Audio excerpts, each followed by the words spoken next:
हरे कृष्ण। ओम अज्ञानतिमिरन्धस्य ज्ञानाञ्जनशलाकया चक्षुरुन्मिलितं येन तस्मै श्रीगुरुवे नमः। श्रीचैतन्यमनोभीष्टं स्थापितं येन भूतले स्वयं रूप कदा मह्यं ददाति स्वपदान्तिकं। वन्देऽहं श्रीगुरो श्रीयुतपदकमलं श्रीगुरुं वैष्णवांश्च श्रीरूपं साग्रजातं सहगण रघुनाथान्वितं तं सजीवम् साद्वैतं सावधूतं परिजनसहितं कृष्णचैतन्यदेवं श्रीराधा कृष्णपादान् सहगण ललिता श्रीविशाखान्वितांश्च। हे कृष्ण करुणा सिंधु दीनबंधो जगत्पते गोपेश गोपिका कांत राधा कांत नमोस्तुते। तप्त कांचन गौरांगी श्री राधे वृंदावनेश्वरी वृषभानुसुते देवी प्रणमामि हरिप्रिये। वाञ्छाकल्पतरुभ्यश्च कृपा सिन्धुभ्येव च पतितानां पावनेभ्यो वैष्णवेभ्यो नमो नमः। जय श्री कृष्ण चैतन्य प्रभु नित्यानंद श्री अद्वैत गदाधर श्रीवास आदि गौर भक्तवृंद। हरे कृष्ण कृष्ण कृष्ण हरे हरे हरे राम राम राम हरे हरे। नमामि विष्णुपादाय कृष्णप्रेष्ठाय भूतले श्रीमते भक्तिवेदांत स्वामिनिति नामिने। नमस्ते सारस्वती देवे गौरवाणी प्रचारिणे निर्विशेष शून्यवादी पाश्चात्य देश तारिणे।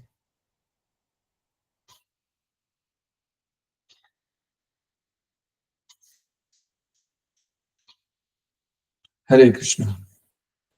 तो हम जो भगवद गीता का इंट्रोडक्शन है, भूमिका है, उसके ऊपर हम चर्चा कर रहे थे। अ, पीछे हमने जो चर्चा की थी, पहले भाग में हमने चर्चा की कि जो अलग अलग मंगलाचरण के श्लोक है उनका मतलब क्या है और हम उनको क्यों गाते हैं। जब भी हम कक्षा शुरू शुरू करते हैं उसके पहले हम उनको क्यों गाते हैं उसका हमने चर्चा किया था।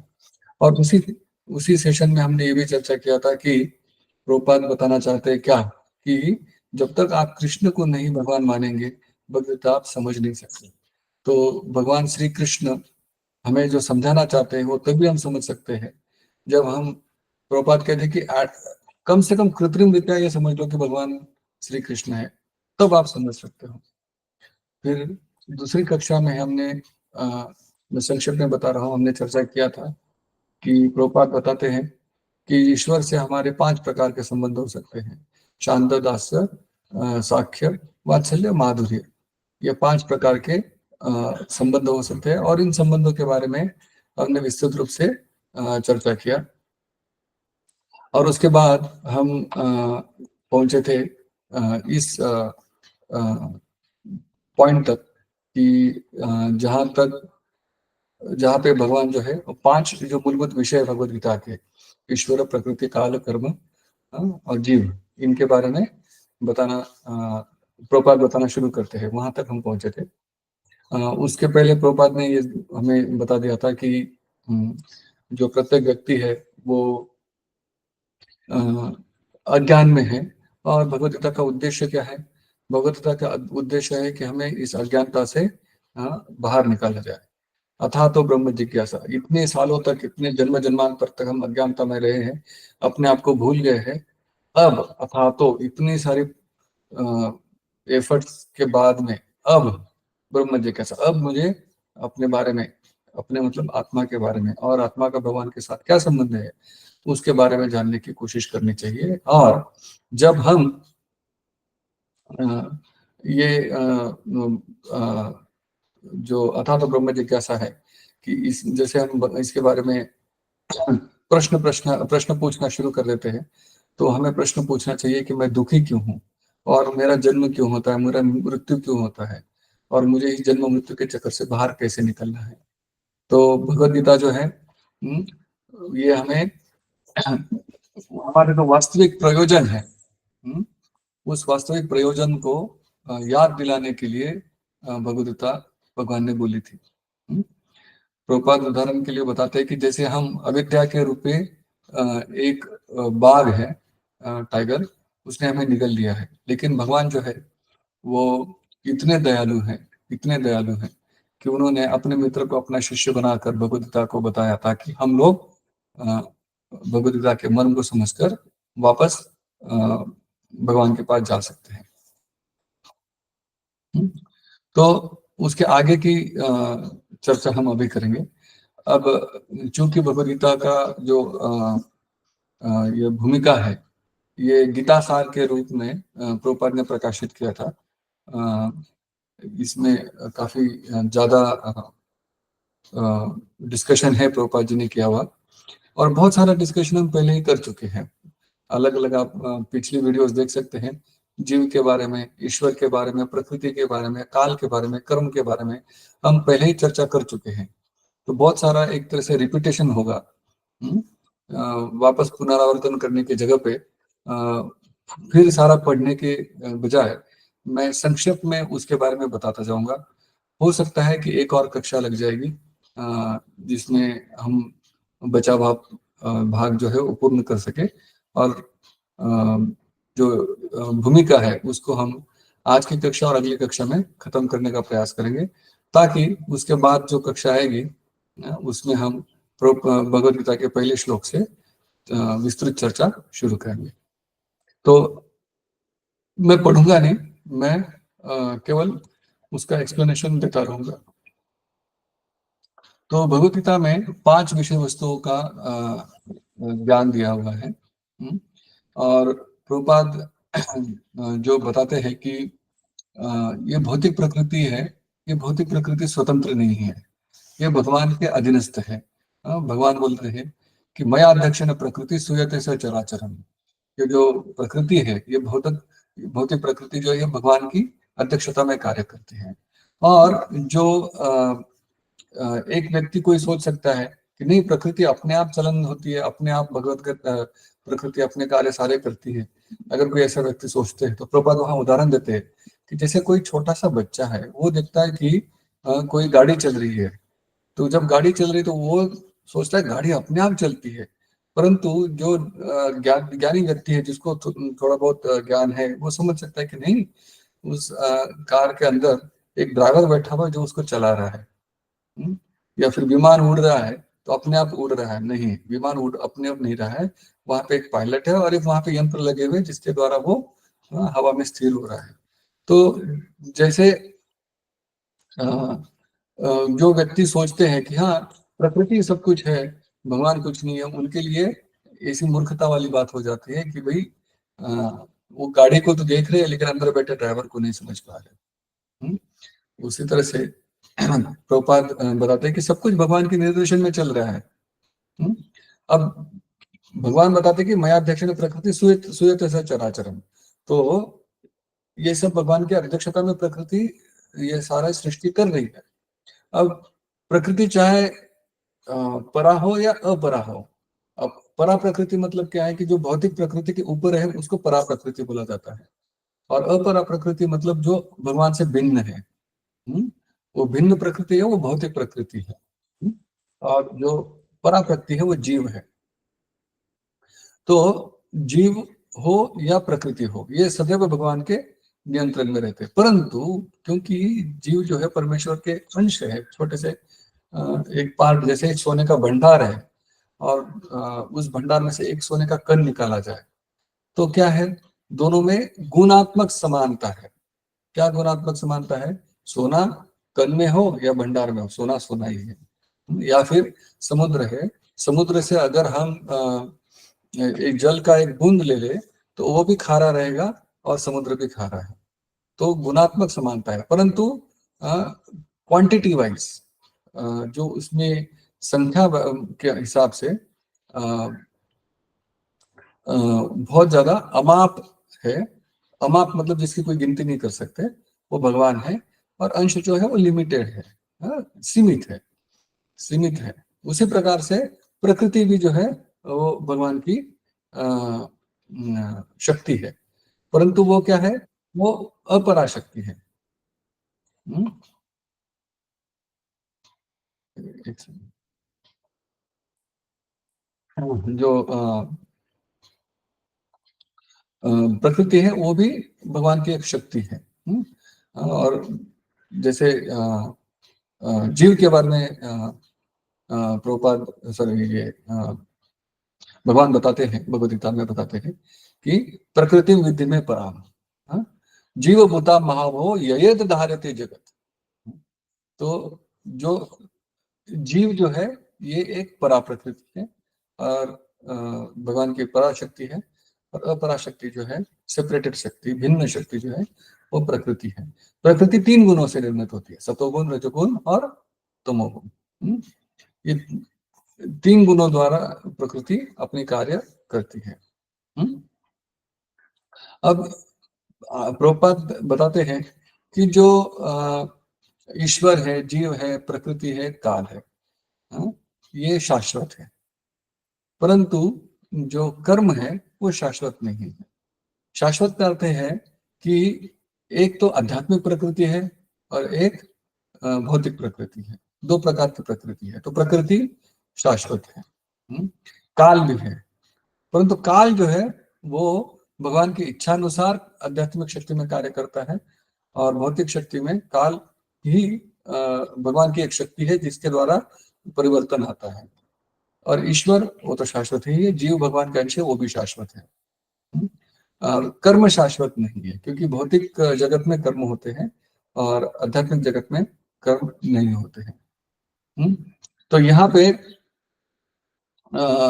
भौतिक प्रकृति का उदाहरण प्रभुपाद देते हैं कि जैसे कोई आकाश में कोई बादल है, वो बादल है, अस्थाई है, परंतु तो बादल नहीं है ऐसा कह नहीं सकते। जैसे कुछ मायावादी लोग कहते हैं कि ये जो प्रकृति है एक माया है, ये असत है, परंतु ऐसा नहीं है, बादल है ना, बादल है। जैसे बादल है, बादल से फिर बारिश होगी, और उस मतलब अगर बादल नहीं है तो फिर बारिश क्यों होगी। तो उसी तरह से भौतिक प्रकृति जो है एक बादल के समान आकाश में है, विद्यमान है, और आध्यात्मिक जगत जो है वो शाश्वत है।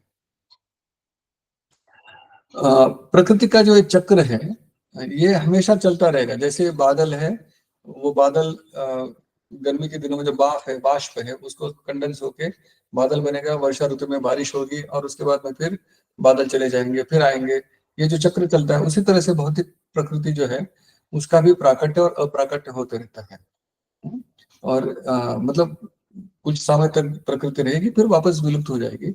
जैसा कि हम जानते हैं कि कारणोदक विष्णु जो है वो उनके रोम रोम से हर सांस के साथ एक एक ब्रह्मांड निकलता है, और उस ब्रह्मांड के समय खत्म होने के बाद में भगवान की जब सांस वापस जाती है तो वो भी ब्रह्मांड अंदर चले जाते हैं, भगवान के अंदर चले जाते हैं। तो इस तरह से प्रकृति शाश्वत है, प्रकृति मिथ्या नहीं है। भौतिक प्रकृति भी एग्जिस्ट करती है हमेशा के लिए, और आध्यात्मिक प्रकृति भी एग्जिस्ट करती है हमेशा के लिए। परंतु भौतिक प्रकृति भगवान की एक शक्ति है, एक भिन्न शक्ति है, मतलब सेपरेटेड एनर्जी है। परंतु जीव ही भगवान की शक्ति, लेकिन वो भगवान से विलग नहीं है, उनका भगवान से एक नित्य संबंध है। उनका नित्य संबंध क्या है? भगवान के वो जो 5 प्रकार के संबंध रख सकते हैं ना, शांत, दास्य, साख्य, वात्सल्य, माधुर्य, इनमें वो भगवान के साथ एक संबंध के द्वारा हमेशा रहते हैं। जीव भी देखिए कृष्ण चेतन है, तो उसी तरह से जीव भी चेतन है, ऐसा नहीं है कि जीव चेतन नहीं है। परंतु जीव लिमिटेड होने के कारण वो पूर्ण नहीं बन सकता। पूर्ण तो केवल भगवान है। इसलिए आगे 13वें अध्याय में भगवान के और जीव के बारे में जो फर्क है वो बताते हैं कि ईश्वर जो है क्षेत्रज्ञ है ना, जीव भी क्षेत्रज्ञ है, लेकिन जीव का क्षेत्र क्या है? जीव का क्षेत्र केवल शरीर है। जीव का क्षेत्र केवल शरीर है, भौतिक शरीर है। वो अपने शरीर के बारे में जान सकता है, अपने शरीर की गतिविधियों को कंट्रोल कर सकता है, उतना कर सकता है। परंतु भगवान श्री कृष्ण जो क्षेत्रज्ञ है, मतलब सबके बारे में जानते हैं, उनका जो भूत और भविष्य और वर्तमान सब भगवान जानते हैं। वो समस्त शरीरों के प्रति चेतन रहते हैं। उदाहरण के तौर पर जैसे पेड़ के ऊपर 2 पक्षी है। एक पक्षी है वो अलग अलग जगह पे उड़ के कभी मीठा फल चख रहा है, कभी कड़वा फल चख रहा है। परंतु दूसरा पक्षी जो केवल उसका विटनेस है, वो देख रहा है। तो उसी तरह से प्रत्येक जीव के हृदय में भगवान जो है परमात्मा रूप में विराजित है। और वो क्या करते हैं, जो जीव की गतिविधियां हैं उनसे वो परिचित रहते हैं, उनका वो विटनेस रखते हैं। ठीक है। तो इस तरह से अगर हम वो पक्षी की गाइडेंस ले तो पक्षी उनको जो फल चक्र है और पक्षी गाइडेंस ले तो वो बता सकते हैं। परंतु हम लोग क्या है, हम भगवान से विमुख है, इसलिए कभी कड़वे फल, कभी मीठे फल, कभी सुख, कभी दुख हम भुगतते रहते हैं। परंतु या पाप पुण्य के चक्कर में हम फंसे रहते हैं। परंतु जिस वक्त हम भगवान की शरणागति हो जाएंगे हमारी, तो उस वक्त इन चीजों से हम ऊपर चले जाएंगे, है ना। और ये जो पाप पुण्य का चक्र है, इसी की वजह से हम शरीर बदलते रहते हैं हमेशा। जैसे कि वस्त्र पुराना हो जाता है, वासांसी जीर्णाय यथा विहाय तथा शरीरानि नवानि गृहाणि, कि जैसे ही शरीर जो है वो वास करने लायक नहीं रहता, तो आत्मा जो है वो शरीर का त्याग कर देता है और दूसरा शरीर ग्रहण करता है। तो जब ये देहांतरण होता है, तो ये पूर्व जो विगत कर्म है, पूर्व के जो कार्य है, उन कार्यों के या कर्मों का फल के हिसाब से शरीर मिलता है। तो जैसे अगर सतोगुण में है तो उसको पुण्य मिलेगा, है ना। और मतलब कहने का अर्थ यह है कि जो जीव है वो अपने कर्मों का फल भुगतने के लिए अलग अलग वस्त्र, अलग अलग शरीर धारण करता है।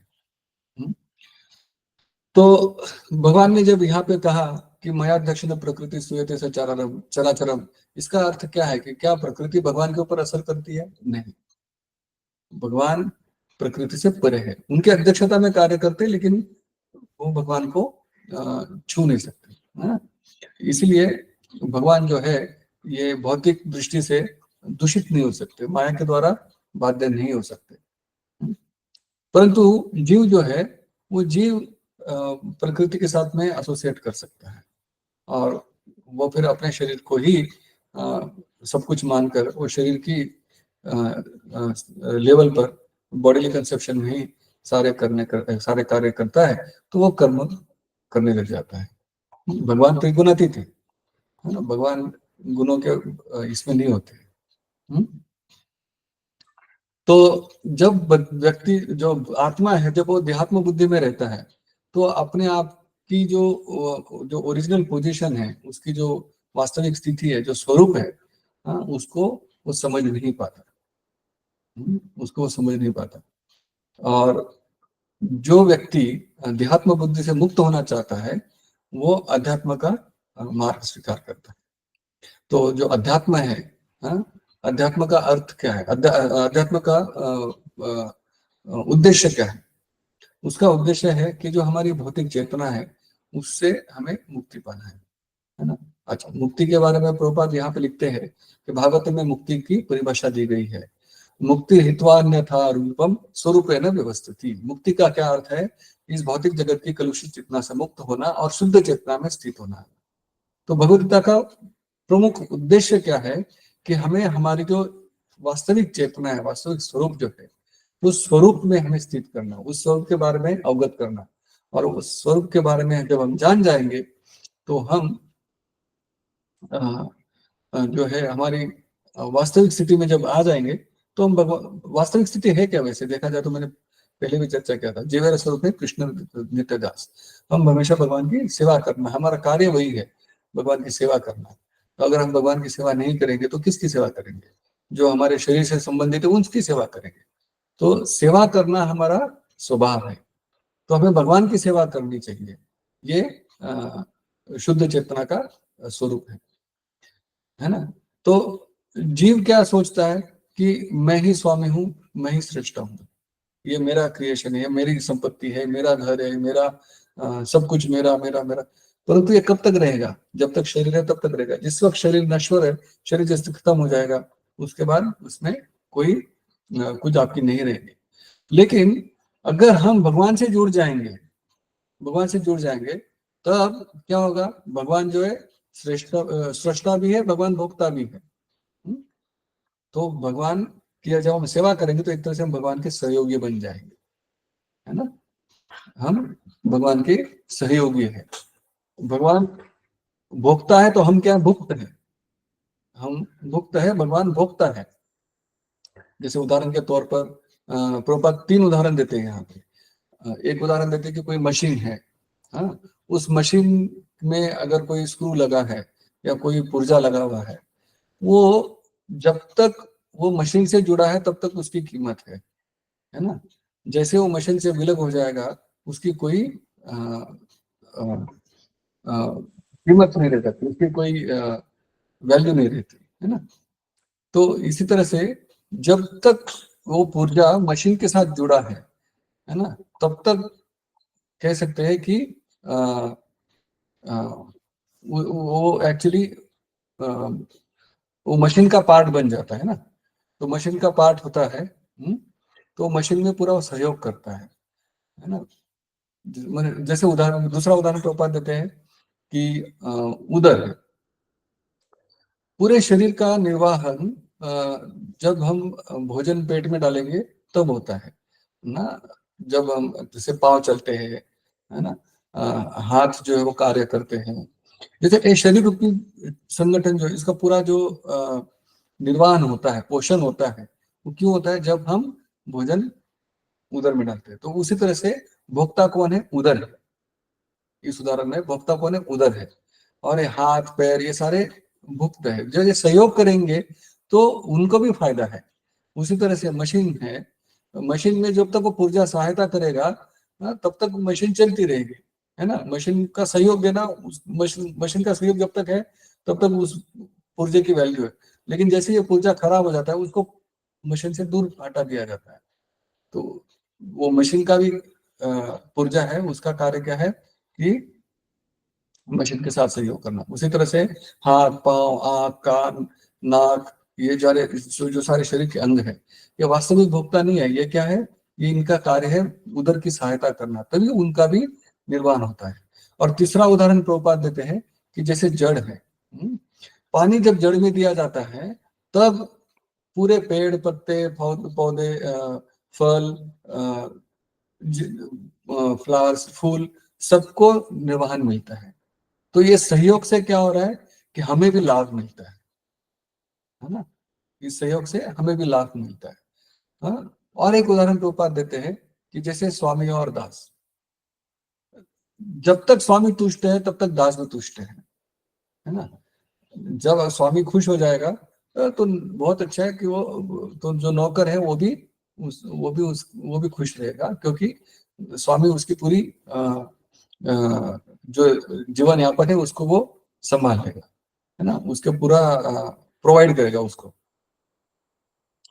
लेकिन जैसे अगर हम स्वामी को खुश ना रखें, है ना, तो दास को क्या करेंगे, स्वामी नौकरी से निकाल देंगे, राइट, अलग हो जाएंगे। तो उसी तरह से हम भी भगवान के अंश है, तो हमारा कार्य क्या है कि भगवान को तुष्ट रखना, भगवान की संतुष्टि के लिए कार्य करना, भगवान के कार्यों में सहयोग करना। ये ये हमारा अ, अ, स्वरूप है। या है भगवान, भगवान के साथ हमारा संबंध है ना। तो भगवान पूर्ण है, भगवान परम नियंता है ना। भगवान पूर्ण परम नियंता है। अब हम क्या है, हम भगवान को सहयोग करेंगे तो हम पूर्ण से जुड़ने के कारण हम भी पूर्ण हो जाएंगे, है ना? लेकिन इसका मतलब ये नहीं कि हम भगवान बनेंगे, नहीं, हम भगवान नहीं बनते हैं। हाँ, भगवान नहीं बनेंगे। इसलिए यहाँ पे प्रभुपाद दूसरा उदाहरण देते हैं कि जैसे सूर्य है, सूर्य अगर नहीं है तो सूर्य किरण की कोई एग्जिस्टेंस नहीं है ना। सूर्य किरण की कोई एग्जिस्टेंस नहीं है।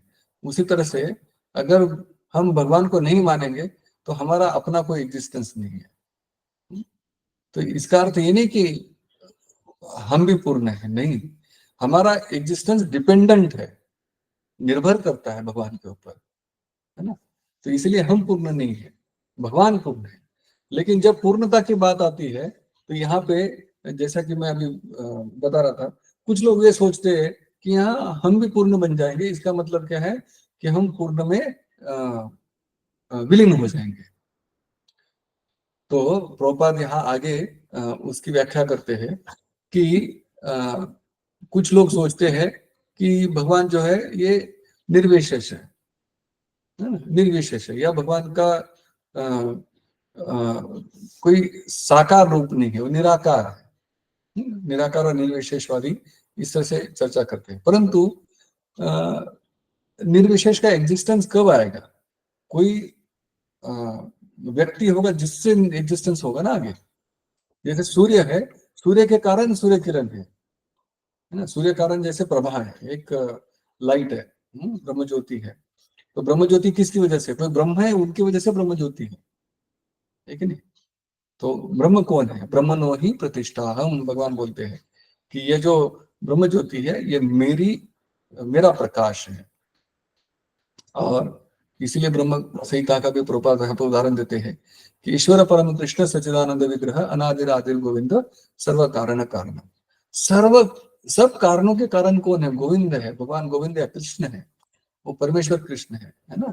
और उनका एक स्वरूप है, क्या है? सच्चिदानंद स्वरूप है ना? तो जो निर्विशेष ब्रह्म जो बोला जाता है वो शाश्वतता का एक प्रमाण है, या शाश्वत स्वरूप की एक अनुभूति है। और परमात्मा जो है वो उनके सत, शाश्वत और चित, ज्ञान, नॉलेज, उसकी अनुभूति है। परंतु भगवान श्री कृष्ण क्या है? वो सत चित आनंद है, तीनों है उसमें, उनमें सत भी है, चित भी है और आनंद भी है। लेकिन कुछ लोग क्या करते हैं, अल्पज्ञानी जो होते हैं, वो क्या सोचते हैं कि नहीं, भगवान जो है निर्विशेष है। हाँ, भगवान निर्विशेष है, लेकिन शास्त्रों में क्या लिखा हुआ है? नित्यो नित्यानाम चेतनस चेतनानाम, कठोपनिषद में आता है ना। जिस प्रकार हम जीव है, और हमारी एक अपनी इंडिविजुअलिटी है, व्यक्ति विशेष है हम, तो उसी तरह से भगवान भी एक व्यक्ति है। वो भगवान भी एक व्यक्ति है और उनके पास उनके दिव्य लक्षण है, वो निराकार नहीं है ना। देखिए, उनको निर्गुण क्यों कहते हैं? निर्गुण इसलिए कहते हैं क्योंकि उनके गुण हमारे जैसे नहीं है, भौतिक गुण नहीं है भगवान के, है ना। उनको निराकार भी इसलिए कहते हैं क्योंकि ये हमारा जैसे हाड़ मांस का शरीर है, वैसे भगवान का शरीर हाड़ मांस से नहीं बना हुआ। भगवान का शरीर पूरा पूरा ट्रांसेंडेंस है, आध्यात्मिक है, सत्य चित्त और आनंद से बना हुआ है। अब हम ये चीजें सोच नहीं सकते, है ना। हमारे क्योंकि हमारा ज्ञान नहीं, हमें इतना ज्ञान नहीं है, हमें इतनी समझ नहीं है, इसलिए हम क्या बोलते हैं? नहीं, भगवान निराकार है। अरे पर निराकार का मतलब अर्थ यह है कि भगवान का आकार हमारे जैसा डिपेंडेंट है। हम आंख से खा सकते हैं, हम आंख से खा सकते हैं? नहीं खा सकते। हम मुंह से ही खा सकते हैं, है ना। हम हाथों से नहीं खा सकते। हाथों से हम कुछ कार्य कर सकते हैं जो पैरों से नहीं कर सकते, पैरों से नहीं होगा। या फिर अलग अलग अंग अलग अलग कार्य करते हैं हमारे। हमारा जो शरीर है उसमें अलग अलग अंग की एक एक कार्य है। अरे, परंतु भगवान का शरीर जो है वो निराकार का अर्थ क्या है? कि भगवान अपने आंखों के द्वारा भी खा सकते हैं, भगवान अपने पैरों के द्वारा खा सकते हैं, भगवान अपने आंखों से चल सकते हैं, अपने कानों से चल सकते, कुछ भी भगवान का अंग कुछ भी सारे कार्य कर सकता है। इसलिए भगवान जो है रूप विहीन नहीं है, उनका रूप है, लेकिन उनका रूप जो है वो भौतिक जो संकल्पना है उनसे परे है। तो भगवान का जो आकार है वो सच्चिदानंद है और हमारी तरह हाड़ मांस का नहीं बना हुआ है शरीर उनका, इसलिए उनको हम बोलते हैं निर्गुण या निराकार। परंतु कुछ व्यक्ति सोचते हैं कि नहीं, भगवान जो है वो निराकार है। अब देखा जाए तो ये सारी चीजें जो है शास्त्रों में दी हुई है, ये सब कुछ शास्त्रों में दिया हुआ है। लेकिन जो व्यक्ति देहात्म बुद्धि में रहेगा वो व्यक्ति कभी शास्त्रों को नहीं मानता। वो शास्त्रों के परे ही शास्त्रों को मानता ही नहीं, तो फिर वो शास्त्र पढ़ेगा ही नहीं, और उनमें जो ज्ञान है वो ज्ञान की वो कभी व्याख्या भी नहीं करेगा या उनको समझने की कोशिश नहीं करेगा। परंतु जो व्यक्ति थोड़ा समझदार है, जो समझदार है वो समझ सकता है कि अरे यार, वैदिक ज्ञान जो है वो परिपूर्ण है, उसमें जो ज्ञान दिया है वो भगवान के बारे में पूर्ण ज्ञान दिया हुआ है, वैदिक ज्ञान में भगवान के बारे में, हमारे बारे में, और भगवान से हमारा क्या संबंध है उसके बारे में सारा दिया हुआ है। परंतु जो देहात्म बुद्धि वाला व्यक्ति वो इसको समझ नहीं सकता। तो अब प्रभुपाद आगे क्या करते हैं, वैदिक ज्ञान कैसा दिव्य है उसके बारे में बताना शुरू करते हैं। प्रभुपाद यहाँ पे लिखते हैं कि जैसे गोबर है गाय का, देखा जाए तो मल जो है, वो मल अशुद्ध माना गया है। कोई अगर मल को टच कर देता है, स्पर्श करता है, तो उसको तुरंत नहाना चाहिए, शुद्ध होने के लिए नहाना चाहिए। परंतु गोबर जो है उसको शुद्ध माना गया है। अब कोई बोल सकता है कि अरे वो तो गाय का मल है गोबर, तो वो कैसे शुद्ध हो सकता है? परंतु शास्त्रों में दिया है कि नहीं, वो पवित्र है, शास्त्रों में दिया है। तो वैदिक आदेश है, उसको स्वीकार करने पे कोई त्रुटि नहीं है। और अभी अगर देखा जाए, प्रभुपाद यहाँ पे लिखते हैं कि आधुनिक विज्ञान में भी बताया जाता है कि गाय के गोबर में एंटीबैक्टीरियल कीटाणुनाशक गुण पाए जाते हैं, है ना। जैसे पहले जो तो ये टाइल्स वगैरह तो होती नहीं थी, फर्श वगैरह होती नहीं थी, तो सब लोग क्या करते थे, अपने घरों को गोबर से लिपते थे। और आप देखना, गोबर से अगर लिपा हुआ होगा, गाय के गोबर से, तो वहां पे मक्खियां नहीं आती थी, वो मॉस्किटोज वगैरह नहीं रहेंगे, और जो इन्फेक्शियस चीजें अपने आप ही वहां पे खत्म होती थी। तो कहने का अर्थ यह है कि वैदिक ज्ञान पूर्ण है, वो संशय और त्रुटियों से पूर्ण है ना, वो अमोघ है। अमोघ मतलब अच्युत, अच्युत मतलब जिसमें कोई त्रुटि नहीं है, जिसमें कोई शंका नहीं हो सकती। तो प्रभुपाद बोलते हैं कि ये जो वैदिक ज्ञान है, तो फिर इसको स्वीकार कैसे करना चाहिए, कैसे प्राप्त होगा, कैसे प्राप्त होगा? इसको प्राप्त करने का तरीका है कि हमें गुरु शिष्य परंपरा के द्वारा स्वीकार करना चाहिए। अगर हम खुद ही शोध करने लग जाए कि अरे वैदिक साहित्य में ये लिखा है, ये लिखा है, उसके बारे में हम अगर आ, आ, अपना खुद से ही रिसर्च करने लग जाए, शोध करने लगे, तो वो शक्य, वो पॉसिबल नहीं है, वो मुश्किल बात है। क्यों? क्योंकि हमारी इंद्रिय अपूर्ण है ना। जो व्यक्ति है संसारी पुरुष, उसमें 4 दोष है। क्या दोष है? टेंडेंसी टू कमिट मिस्टेक्स, वो जो है वो गलतियां करता है, वो टेंडेंसी टू गेट इल्यूजन, वो हाँ भ्रमित होता है, वो भ्रमित हो सकता है। तीसरा, उसकी इंद्रिया अपूर्ण है ना, उसकी सारी जो सेंसेस है वो अपूर्ण है। उसके बारे में हम चर्चा कही और कर चुके हैं। और चौथा क्या है कि वो टेंडेंसी टू चीटिंग प्रोपेंसिटी, वो धोखा देता है, उसके धोखा देने की प्रवृत्ति होती है।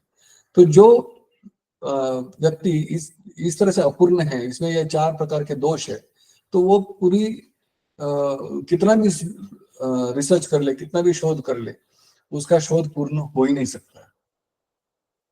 तो क्या करना चाहिए फिर? कहाँ से वैदिक ज्ञान हमें ग्रहण करना चाहिए? तो प्रभुपाद बताते हैं कि गुरु शिष्य परंपरा के द्वारा करना चाहिए। क्यों? क्योंकि प्रभुपाद यहाँ पे लिखता है, प्रभुपाद यहाँ पे लिखते हैं, क्षमा करें, प्रभुपाद यहाँ पे लिखते हैं कि गुरु परंपरा में क्या होता है कि जो ज्ञान शिष्य को मिलता है गुरु के द्वारा, उसमें क्या कैरेक्टरिस्टिक्स होता है, उसमें बिना किसी प्रकार की टिप्पणी होती है, उसमें ना घटाया जाता ना बढ़ाया जाता है, और बिना किसी मनोकल्पना के। तो उसमें ना स्पेकुलेशन होता है, ना एडिशन होता है, ना डिलीशन होता है, और ना ही अपनी मनगढ़ंत बातें उसमें डाली जाती है। तो जो गुरु ने ज्ञान प्राप्त किया, अपने जो वो शिष्य थे, अपने गुरु से उन्होंने जो ज्ञान प्राप्त किया, वही वो अपने शिष्य को देते हैं। और फिर ये शिष्य जब गुरु बनते हैं तो अपने शिष्य को वो ज्ञान प्रदान करते हैं। तो इसी तरह से भगवान श्री कृष्ण ने जो ये भगवत गीता का ज्ञान है, ये जो है ये ब्रह्मा जी के हृदय में पहले प्रदान किया, ब्रह्मा जी को दिया। तो ब्रह्मा जी ने जो अपने पुत्र हैं या उनके शिष्य हैं उनको दिया। इस तरह से क्या हुआ, ये जो ब्रह्म मध्व गौड़ीय परंपरा है, गुरु शिष्य परंपरा है, उस परंपरा के अंतर्गत जो ज्ञान जो है वो प्रसारित होता आ रहा है। और इसी कड़ी में श्रील प्रभुपाद आते हैं, और श्रील प्रभुपाद जी से फिर जो अन्य गुरु है, इस्कॉन के अन्य गुरु जन है, उनसे उनके द्वारा फिर हम लोग जो शिष्य है हमें आ रहा है। और जो वरिष्ठ वैष्णव है उनको आया, और उन्होंने वो और आगे लोगों को ये प्रसारित करना है। तो ये गुरु शिष्य परंपरा में ना तो कुछ डाला गया है, ना तो कुछ इसमें से हटाया गया है, बढ़ाया घटाया नहीं हुआ है, ना उसमें बिना कोई टीका टिप्पणी करे जा रहे हैं, ना उसमें कोई मनोकल्पित धारणाएं डाली गई है। तो इसलिए जो ज्ञान आया है वो जैसे कि वैसे एकदम शुद्ध रूप से प्रसारित होता है। और इसी ज्ञान में गुरु शिष्य परंपरा में हमें समझ में आता है कि भगवान जो है वो इस ब्रह्मांड के स्वामी है। तो इतनी बुद्धि तो हर व्यक्ति में होनी ही चाहिए, उतना तो समझना चाहिए कि ब्रह्मा जी के भी सृजनकर्ता कौन है, कृष्ण है। जैसे भगवत गीता में स्वयं 11वें अध्याय में अर्जुन बोलते हैं कि ब्रह्मा जी जो है वो पितामह है। तो ब्रह्मा जी पितामह है और ब्रह्मा जी का सृजन कृष्ण ने किया, तो कृष्ण कौन हुए? पर पिता हो गए ना, पर पितामह हो गए इस तरह से। तो एक्चुअली भगवान स्वामी है, इतना तो हमें समझना चाहिए सब चीजों के। ये सब जब उनसे आया है तो ये भगवान का ही है ना। हम तो केवल उसको उपयोग ला रहे हैं, उपयोग में कर रहे हैं, है ना। तो अगर हम उपयोग अपने लिए कर रहे हैं तो ये तो गलत बात है, क्योंकि मान लीजिए कि मेरी कोई चीज यहाँ पे रखी हुई है, आप आओ और आप उसको मेरी अनुमति के बिना उसका इस्तेमाल करना शुरू करो, तो ये गलत बात है, उसको कई बार चोरी भी कहा जा सकता है। हम्म? उसी तरह से भगवान ने जो है ये सारी सृष्टि का जो इतना बड़ा प्रपंच किया हुआ है वो किसके लिए किया है? कि वो हमें अगर चोरी नहीं करने तो सारा कुछ भगवान की सेवा में ही लगाना चाहिए, है ना। भगवान की सेवा में लगाना चाहिए। तो जैसे वैदिक ज्ञान अगर हमें ये प्राप्त हो जाए भगवान की सेवा में, तो हम ये समझ सकते हैं कि हाँ, ये सारी चीजें जो है भगवान की सेवा में लगानी चाहिए। लेकिन जिसको ये ज्ञान नहीं है, जो देहात्म बुद्धि पर है, तो देहात्म बुद्धि वाला क्या करेगा? इन सारी चीजों का इस्तेमाल खुद के लिए या अपने जो शरीर से संबंधित जो भी है, भाई बहन भतीजा और जो भी रिश्तेदार है, जितने भी सगे संबंधी है, उन मतलब जो शारीरिक संबंध का विस्तार जहां जहां हो रहा है उनके लिए वो यूज करेगा। जैसे अर्जुन भी वही करना चाह रहा था। अर्जुन क्या कह रहा था कि मैं युद्ध नहीं करूंगा, क्यों? क्योंकि ये मेरे भ्राता है, ये मेरे पितामह है, ये मेरे गुरुजन है। परंतु भगवान ने क्या किया? भगवत गीता का ज्ञान दिया। तो उद्देश्य क्या है भगवत गीता का? कि हमें देहात्म बुद्धि से हटाना, शुद्ध चेतना में स्थापित करना, जो मैंने शुरुआत में कहा था। तो यहाँ पे भगवत गीता का प्रवचन भगवान ने अर्जुन को दिया, उससे क्या फर्क हुआ? अर्जुन तुरंत भगवत गीता का ज्ञान समझ गया और क्या क्या बोला कि जैसे करिष्य वचनम तव, जैसे आप बताएंगे भगवान मैं वैसा करूंगा, आपके वचन के अनुसार ही कार्य करूंगा, है ना।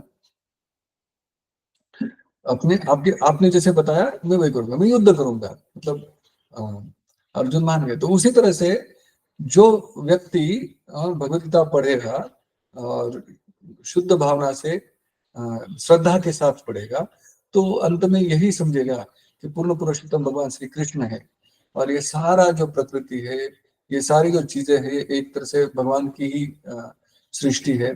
तो इसका सही उपयोग भगवान की सेवा में लगना चाहिए। हम्म? ये इसका सही उपयोग क्या है? भगवान की सेवा में इन चीजों को लगाना। तो ये जो जीवन का उद्देश्य है, ये जीवन का उद्देश्य भौतिक सॉरी ये जो जीवन का उद्देश्य है ये हमें सब वैदिक शास्त्रों में मिलता है, सभी वैदिक शास्त्रों में मिलता है। और उन वैदिक शास्त्रों का सार, निचोड़ जो है वो भगवद गीता में है। तो ये जो वैदिक ग्रंथ है या भगवद गीता है, ये मनुष्य के लिए है, ये मनुष्य के लिए है ना। जो व्यक्ति देहात्म बुद्धि पे रहता है वो क्या करता है? हाँ, वो सोचता है कि नहीं, बाकी जो जीव है ये मेरी संतुष्टि के लिए है, इसलिए वो अपनी स्वाद मतलब अपने जीवा के लिए वो क्या करता है? पशु का वध करता है। जैसे पशु का वध करके जीव हत्या करके उसको वो खाता है, तो एक तरह से वो प्रकृति का नियम तोड़ रहा है, वो प्रकृति का नियम तोड़ता है ना। जैसे कर्म है, प्रकृति भगवान 16 17 15 16 17 ऐसे अलग अलग अध्याय में बताते हैं कि प्रकृति के जो है गुणों के अनुसार कर्म भी 3 प्रकार के होते हैं। सतोगुणी कर्म होते हैं, कुछ राजसिक कर्म होते हैं, कुछ तामसिक कर्म होता है। उसी तरह से आहार भी अलग होता है ना, सात्विक आहार होता है, राजसिक आहार होता है, तामसिक आहार होता है। तो जो पशु हत्या करते हैं, जो मांस खाते हैं, वो तो तामसिक आहार हुआ, है ना। तो ये सब वर्णन भगवद गीता में हुआ है ना। ये सब भगवद गीता में वर्णन हुआ है कि ये जो व्यक्ति है जिन्होंने जीव हत्या की है, तो उसने एक तरह से विकर्म किया है ना। तो उसका कार्य जो है वो तामसिक कार्य है और विकर्म हुआ है, तो उसका फल भुगतने के लिए उसको जन्म लेना पड़ेगा, है ना। तो भगवत गीता में भगवान क्या कहते हैं कि ये जो उपदेश दिए हैं भगवान ने, प्रभुपाद कहते हैं कि जो भगवान ने जो उपदेश दिए हैं, इन उपदेशों का सही ढंग से पालन करें, सही तरीके से इसका उपयोग करें और हमारे अपने जीवन को शुद्ध बनाए। क्या फायदा होगा अगर ये जीवन हम शुद्ध करेंगे? फायदा ये होगा कि हमें आध्यात्मिक धाम में जो भगवान का क्या कहते हैं, भगवान का धाम है, गोलोक धाम है ना, वहां पे जाने का हमें एक मौका मिल सकता है। ये जो ये जो आध्यात्मिक धाम है भगवान का, हाँ, इसको चिन्मय आकाश भी कहा जाता है। और भगवान स्वयं कहते हैं भगवद गीता में, यद गत्वा न निवर्तन्ते तद धाम परमम मम। ये एक मेरा ऐसा एक धाम है जहाँ पे आप अगर आप एक बार चले जाओ तो वहां से आप वापस नहीं आते। तो ये भौतिक संसार से अलग एक आध्यात्मिक जगत है। उस आध्यात्मिक जगत में जाना है हमें, है ना। जैसे जीव शाश्वत है, तो भगवान भी शाश्वत है, और भगवान शाश्वत है तो भगवान का जो धाम है वो भी शाश्वत है। हाँ, थोड़ी देर पहले मैंने बताया कि भौतिक प्रकृति जो है उसका एक समय है, वो अस्थाई है। कुछ क्षण के लिए वो एग्जिस्ट करती है और उसके बाद में वो विलुप्त हो जाती है ना। और फिर उसका प्राकट्य होता है, फिर वो विलुप्त होती है। तो जीव जो है जब तक भौतिक प्रकृति में रहेगा, वो भी इसी जन्म मृत्यु के चक्कर में फंसा रहेगा, उसका ये चलन चलता रहेगा। हालांकि हमारा भगवान के साथ घनिष्ठ संबंध है, शांत दास्य साख्य रास्य, शांत दास्य साख्य वात्सल्य माधुर्य, हमारा संबंध है भगवान के साथ। तो ये जो संबंध है, जब ये हमारा स्थापित हो जाएगा तो हम एक तरह से शुद्ध चेतना में जब आ जाएंगे तो हम भगवान के धाम में जाने के लिए योग्य हो जाएंगे, है ना। तो भगवत गीता का सारा अभिप्राय क्या है कि ये जो हमारा सनातन संबंध है भगवान के साथ, उस सनातन संबंध को जागृत करना। तो यहाँ पे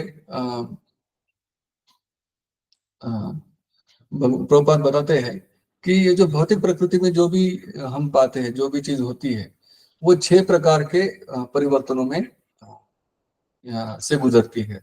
कौन से 6 परिवर्तन होते हैं?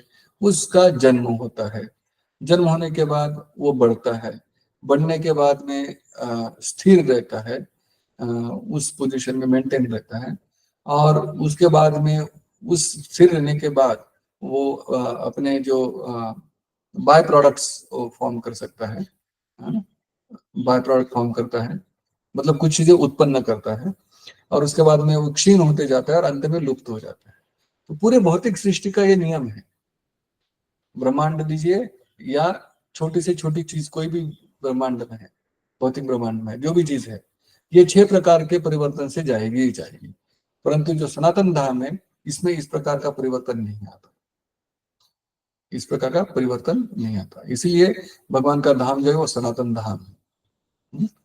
और ईश्वर भी सनातन है, हम भी सनातन है। तो जब धाम सनातन है, ईश्वर सनातन है, हम सनातन है, तो हमारे बीच का जो संबंध है वो संबंध भी सनातन है, राइट। और ये जो संबंध है इसके बारे में जानना मतलब सनातन धर्म बोला जाता है। यहाँ पे प्रभुपाद बताते हैं कि हमारा भगवान के साथ घनिष्ठ संबंध क्या है। भगवान भगवत गीता में बोलते हैं कि हम बीज प्रदपिता, है ना, कि मैं सबका पिता हूँ। I am the seed giving father, भगवान कहते हैं। तो इसका मतलब क्या है कि भगवान हम सबके पिता है। तो हमारा भगवान के साथ संबंध होने के कारण भगवान से जब हम अलग होते हैं तो वो अलग होना भगवान को अच्छा नहीं लगता, विरह सहन नहीं होता भगवान को। इसलिए भगवान क्या करते हैं, या तो स्वयं आते हैं कृष्ण के रूप में, या अलग अलग अवतार के रूप में यहाँ पे आएंगे, या अगर स्वयं और अवतार जब नहीं आ रहे होते तो अपने पार्षदों को आचार्यों के रूप में भेज देते हैं कि जाओ इन बद्ध जीव जो है इनको मेरे पास लेके आओ। तो ये भगवान की कृपा है, ये भगवान की कृपा है कि जिस कृपा के कारण हमको एक अपॉर्चुनिटी मिलती है, एक हमें एक तरह से माना जाए तो चांस मिलता है कि भगवान से वापस जुड़ने का। तो सनातन धर्म जो है वो कोई सांप्रदायिक चीज नहीं है। जैसे सनातन, सनातन का अर्थ रामानुजाचार्य कहते हैं, सनातन मतलब जिसका ना कोई आदि है ना कोई अंत है। तो इसका मतलब यह है कि सनातन धर्म जो हमारा जो धर्म है उसका ना कोई अंत है ना कोई आदि है। अंग्रेजी में लोग रिलीजन कहते हैं, प्रभुपाद कहते हैं कि रिलीजन जो है ये रिलीजन जो है वो विश्वास भाव का भाव सूचित करता है, विश्वास विश्वास को सूचित करता है। जैसे faith, faith can be change ना, फेथ कैन बी चेंज। जैसे उदाहरण के तौर पे जो हिंदू है वो मुसलमान, तो फेथ चेंज हो गया, मुसलमान क्रिश्चियन बन सकता है, हिंदू क्रिश्चियन बन सकता है। ऐसे जो faith can be change, faith बदल सकता है ना, परंतु धर्म नहीं बदल सकता। जैसे पानी है या कोई जल है या कोई लिक्विड है, उससे तरलता है ना, उससे अलग नहीं करी जा सकती है ना, तरलता उसमें रहेगी रहेगी। या फिर दूसरा उदाहरण देते हैं प्रभुपाद की, जैसे अग्नि है, तो अग्नि से ऊष्मा मतलब गर्मी और लाइट है ना, प्रकाश, दोनों अलग नहीं किया जा सकता, अग्नि का वो धर्म है। उसी प्रकार से रामानुजाचार्य जो बोलते हैं कि ऐसी चीज जिसका कोई आदि नहीं है ना कोई अंत है, वो हमारा सनातन धर्म है। तो वो सांप्रदायिक नहीं हो सकता, वो सांप्रदायिक नहीं हो सकता, वो सनातन है, हमेशा के लिए होता है ना। तो हमारा सनातन शब्द क्या है, सॉरी हमारा सनातन धर्म क्या है। तो श्री चैतन्य महाप्रभु ने सनातन गोस्वामी से ये प्रश्न पूछा था। तो सनातन गोस्वामी ने बताया श्री चैतन्य महाप्रभु को कि जीवेर स्वरूप है कृष्ण नित्य दास, जीव का जो स्वरूप है वो भगवान की सेवा करना है। भगवान मतलब जीव की वास्तविक स्थिति क्या है, भगवान की सेवा करना। जैसे पानी से तरलता नहीं खींची जा सकती, उस तरह से जीव से सेवा करने का स्वभाव नहीं बदला जा सकता। तो अगर हम इसका विश्लेषण करें, प्रभुपाद यहाँ पे बताते हैं कि एक व्यक्ति अपने स्वामी ब की सेवा करते हैं, और ब स की करता है, स द की करता है। इस प्रकार मित्र, एक मित्र दूसरा मित्र की करता है, पति पत्नी की करता है, पत्नी पति की करता है, माता पुत्र की करती है, पुत्र माता पिता की करता है। ऐसा हम सारे रिलेशनशिप अगर हम इस तरह से एनालाइज करेंगे है ना, इसका विश्लेषण करेंगे, तो हम ये समझ जाएंगे कि समाज में ऐसा कोई भी नहीं है जो सेवा नहीं करता है। हर कोई जीव सेवा करता है, हर कोई जीव सेवा ही करता है। इसका मतलब क्या है कि जीव जो है उसकी स्वाभाविक स्थिति है क्या है, भगवान की सेवा करना। तो सेवा करना उसकी स्वाभाविक स्थिति, लेकिन किसकी सेवा, स्वाभाविक स्थिति है सेवा करना, तो किसकी सेवा करना, भगवान की सेवा करना है ना। तो ये जो भगवान, तो प्रभुपाद यहाँ पे लिखते हैं, प्रभुपाद ने जो लिखा है कि वस्तुतः भगवान के साथ हमारा संबंध सेवा का संबंध है। परमेश्वर परम भोक्ता है और हम सारे जीव उनके सेवक हैं। हम सब उनके सुख भोग के लिए बने हैं, और यदि हम भगवान के साथ उस नित्य भोग में भाग लेते हैं तो हम सुखी बन सकते हैं। हम किसी अन्य प्रकार से सुखी नहीं हो सकते।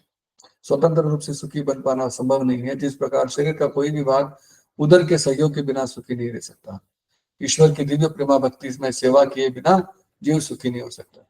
तो जीव जो है, जब तक वो भगवान की सेवा में लगा रहेगा, उसमें आनंद आएगा, क्योंकि भगवान जो है, हाँ,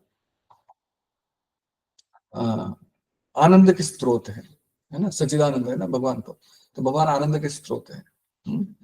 तो क्या हम, ठीक है, भगवान की सेवा करनी है, तो कोई व्यक्ति कह सकता है कि आप कृष्ण को भी भगवान क्यों मानते हो, है ना, बाकी अन्य देवता है ना, वो भी तो भगवान हो सकते हैं।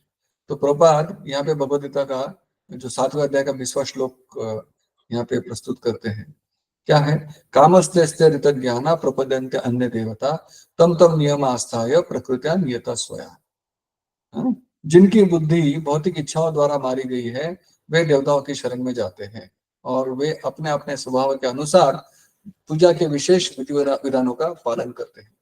तो यहाँ पे देखेंगे कि कामस्ते ज्ञान, काम, जो अन्य देवता जो है, प्रपद्यन्ते अन्य देवता, जो अन्य देवताओं की पूजा करते हैं, वो क्या करते हैं, किसकी वजह से करते हैं? काम, कोई इच्छा होती है ना, तो इच्छा के अनुसार कृष्ण की पूजा न करके वो अन्य देवताओं की पूजा करते हैं।